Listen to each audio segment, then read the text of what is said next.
আসসালামু আলাইকুম ভাইরা বোনেরা নাতিপুতেরা। তা আপনারা কেমন আছেন? সবাই ভালো থেকেন, সুস্থ থেকেন। তা আমি আবার রান্না করব হলো মুরগির গোশত।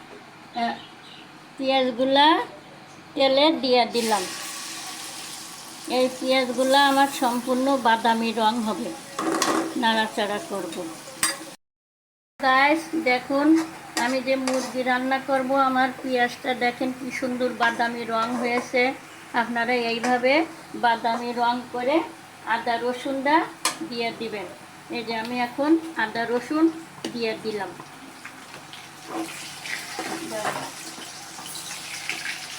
এই যে আদা রসুন, তারপরে দেব হলুদের গুঁড়া,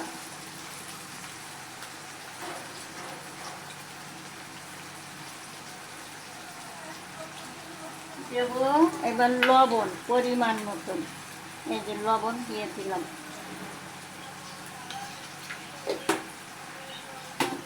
আমি একটু পানি দিয়ে দেবো। আদা রসুন ভালো করে কষানো হবে।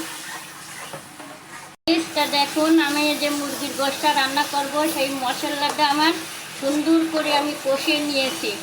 এখন আমি এতে গোশতটা দিয়ে দেবো, মুরগির গোশত। এই যে গোশতটা দিয়ে দিলাম।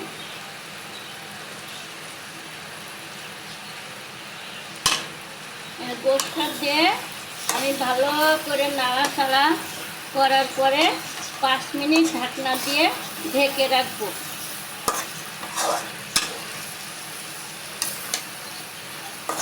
দেখুন না কীভাবে মশলাটা গোশের সাথে মিশিয়ে এবার আমি ঢাকনা দিয়ে ঢাকা দেবো। রাইস, আমার এই যে মুরগিটা বসিয়েছিলাম, এটা আমি অনেকক্ষণ কষাইছি।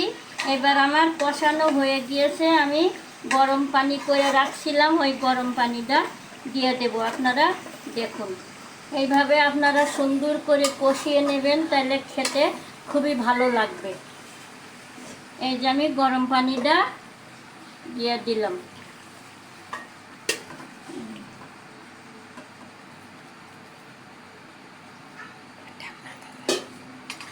এবার আমার মুরগিটাতে আমি গরম পানি দিয়ে আর একটু নাড়াচাড়া করে এবার ঢাকনা দিয়ে এই ঢেকে দিলাম।